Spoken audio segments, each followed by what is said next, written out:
অভিষেক বন্দ্যোপাধ্যায়ের জেলা দাওয়ের পর এবার সাবিত্রী মিত্র একেবারে বিস্ফোরক। আপনাদের মনে থাকবে গতকালই ভার্চুয়ালে অভিষেক বন্দ্যোপাধ্যায় তিনি রীতিমতো দুটি জেলা নিয়ে তিনি প্রশ্ন তুলেছিলেন, সেখানে হারের কারণ নিয়ে তিনি রীতিমতো প্রশ্ন তুলেছিলেন এবং তারপর সাবিত্রী মিত্রের এই বক্তব্য সামনে এসেছে। তিনি ঠিক কি বলেন? তিনি বলেন যে বিজেপি, তৃণমূল, সিপিএম ভেঙে হয়েছে তৃণমূল। মন্তব্য সাবিত্রী মিত্রের। অন্য দল থেকে আসা নেতাদের ভূমিকা নিয়ে প্রশ্ন তৃণমূল বিধায়কের। অভিষেক বন্দ্যোপাধ্যায় কি মন্তব্যে নারাজ জেলা সভাপতি রহিম বক্সি? কথা বলবো।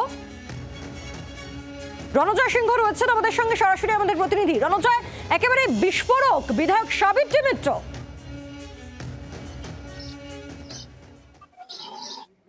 একেবারে তাই পায়েল রাজ্য সম্পাদক তৃণমূল কংগ্রেসের অভিষেক ব্যানার্জির মন্তব্যের পর মূলত বিস্ফোরক ভূমিকা পালন করেছেন এই মানিকচকের বিধায়ক সাবিত্রী মিত্র। তিনি বলেন যে এই তৃণমূল কংগ্রেস, মালদা জেলার যে তৃণমূল কংগ্রেস, সেই তৃণমূল কংগ্রেসের যারা দায়িত্বে রয়েছেন, এই মুহূর্তে যারা দায়িত্বে রয়েছেন, তারা অন্য দল থেকে এই তৃণমূল কংগ্রেসে যোগদান করেছেন। যদি উল্লেখ করি, আমরা যদি দেখতে পাই, আব্দুল রহিম বক্সি জেলা তৃণমূল কংগ্রেসের সভাপতি, তিনি আরএসপি দলের নেতা ছিলেন এবং আরএসপি দল থেকে তৃণমূল কংগ্রেসে যোগদান করেছেন এবং জেলার সভাপতি হয়েছেন। পাশাপাশি যদি উল্লেখযোগ্যভাবে বলতে পারি, তাজমুল হোসেন রাজ্যের মন্ত্রী রয়েছেন, হরিশ্চন্দ্রপুর বিধানসভা থেকে তিনি জয়ী হয়েছেন। তিনি ফরওয়ার্ড ব্লকের নেতা ছিলেন এবং সেই ফরওয়ার্ড ব্লকের নেতা এই মুহূর্তে রাজ্যের মন্ত্রিসভায় রয়েছেন তাজমুল হোসেন। পাশাপাশি সাগরিকা সরকার বিজেপি দলের সদস্য ছিলেন, জেলা পরিষদে প্রতিনিধি ছিলেন, তিনি তৃণমূল কংগ্রেসে যোগদান করেছেন এবং এই মুহূর্তে মালদা জেলা মহিলা তৃণমূল কংগ্রেসের তিনি দায়িত্ব রয়েছেন।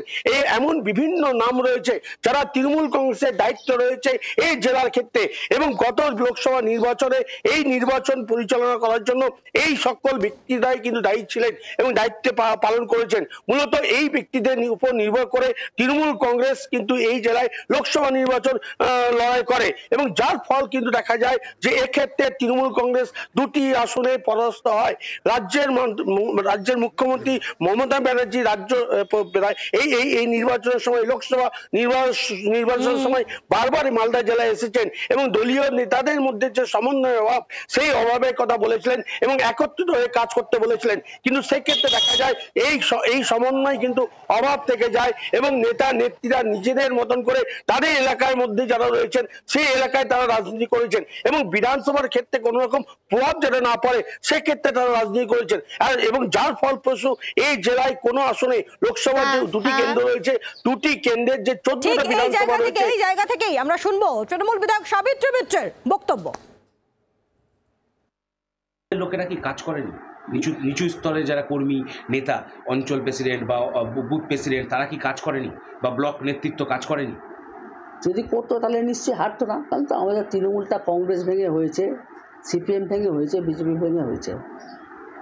মন একদিকে আর ক্ষমতা একদিকে, তাদেরই ভূমিকা এগুলো। সাবিত্রী মিত্র তিনি মুখ খুললেও জেলা সভাপতি আব্দুল রহিম বক্সি তিনি অবশ্যই বিষয় একেবারে মুখে কুলুপ। অভিষেক ব্যানার্জি আমাদের নেতা, সর্বভারতীয় সাধারণ সম্পাদক, তিনি আমাদের নেত্রী মমতা ব্যানার্জির সাথে মিলে দল চালান। তিনি যেটা ভালো ভেবেছেন, যে দুর্বলতা আমাদের দেখেছেন, সেটা নিয়ে নিশ্চয় আলোচনা করেছেন, আগামী দিনেও তিনি আলোচনা করবেন। এই ব্যাপারে আমার কোনো বক্তব্য নেই, আমার কোনো মন্তব্য নেই। বাংলার আওয়াজ, বাঙালির আবেগ, জি 24 ঘন্টা।